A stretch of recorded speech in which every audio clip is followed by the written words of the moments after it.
I want to get Chris's opinion about roles. Okay. So when you're dealing with MSPs, how do they deal with this? Like you said, what they're trying to avoid, the wrong people with the wrong background and training, doing the wrong thing. But how do you see this actually, playing out in terms of, how they get coverage on these roles and how they deal with it in real life?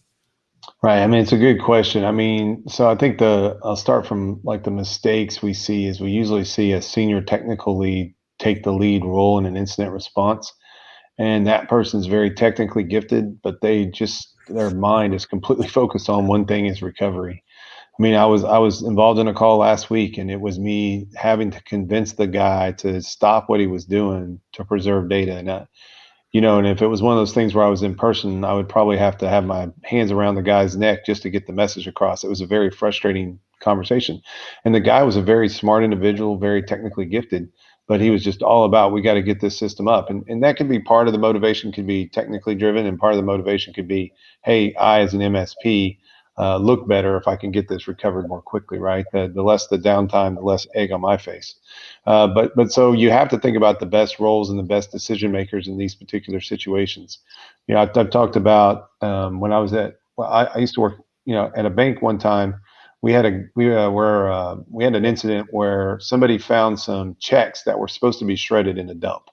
So there was a guy actually looking for a pair of shoes for himself in the dump, came across a garbage bag that had a hole in it and found some checks. Well, the issue was those checks were supposed to be destroyed by a third party. Those checks were not destroyed by a third party because what they had done is they had put some incentives in place so their employees, the more checks they destroyed, the more bonus money they got. Well, instead of destroying the checks, they just piled them all in the bags and then weighed them and said, look, I destroyed X amount of pounds of checks today, and threw them out in the dump.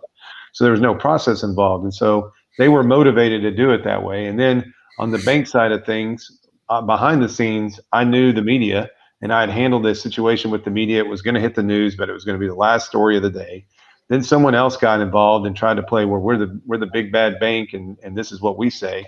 Well, guess what? It went from the last story to the lead story in about 5 minutes.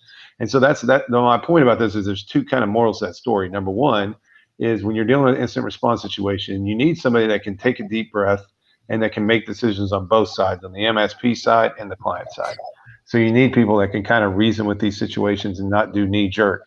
And then the second thing is you got to really understand around the motivators around an incident response situation. And indeed, we do need to get the company back up and running, or the organization back up and running.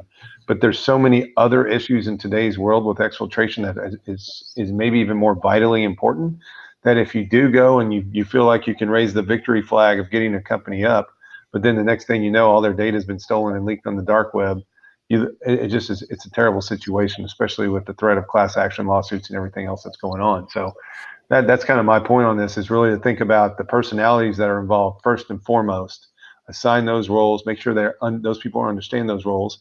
The second thing is to make sure there are backups for those roles. So if somebody's out of pocket, on vacation, whatever, we find that happen a lot these days. And then going for there, then you can kind of step through the steps. And sometimes those steps can be basically modified or created in a way that fits those people and their roles.